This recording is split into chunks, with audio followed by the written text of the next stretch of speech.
ವಿಜಯ್ ಸರ್ಕಾರದ ಸಂಪುಟ ವಿಸ್ತರಣೆ 1952ರ ಬಳಿಕ ತಮಿಳುನಾಡಿನಲ್ಲಿ ಮೊದಲ ಸಮ್ಮಿಶ್ರ ಸರ್ಕಾರ.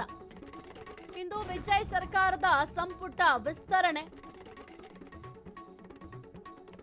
1952ರ ಬಳಿಕ ತಮಿಳುನಾಡಿನಲ್ಲಿ ಮೊದಲ ಸಮ್ಮಿಶ್ರ ಸರ್ಕಾರ.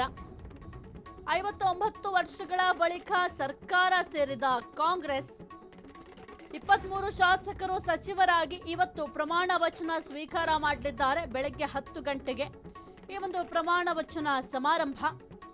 ವಿಸಿಕೆ ಮತ್ತು ಅಣ್ಣಾ ಡಿಎಂಕೆ ಬಂಡಾಯ ಬಣಕ್ಕೂ ಮಂತ್ರಿಗಿರಿ.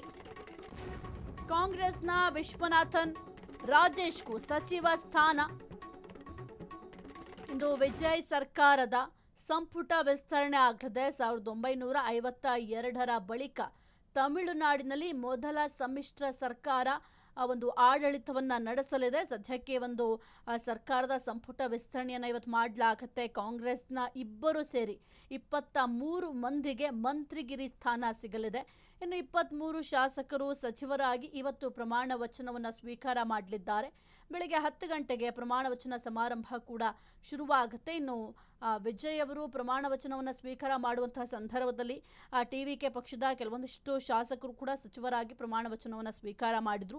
ಈಗ ಸದ್ಯಕ್ಕೆ ಇನ್ನೂ ಉಳಿದಂತಹ ಸ್ಥಾನಮಾನಗಳೇನಿದ್ದಾವೆ ಆ ಒಂದು ಸ್ಥಾನಮಾನಗಳಿಗೂ ಕೂಡ ಈಗ ಸಚಿವರನ್ನ ಆಯ್ಕೆ ಮಾಡಲಾಗಿದೆ. ಇನ್ನು ಇವತ್ತು ಪ್ರಮಾಣ ವಚನ ಸಮಾರಂಭ ಕೂಡ ಇರುತ್ತೆ. 23 ಶಾಸಕರು ಸಚಿವರಾಗಿ ಇವತ್ತು ಪ್ರಮಾಣ ವಚನವನ್ನು ಸ್ವೀಕಾರ ಮಾಡಲಿದ್ದಾರೆ. ಕಾಂಗ್ರೆಸ್ನ ವಿಶ್ವನಾಥನ್ ರಾಜೇಶ್ಗೂ ಕೂಡ ಸಚಿವ ಸ್ಥಾನ ಸಿಕ್ಕಿದೆ.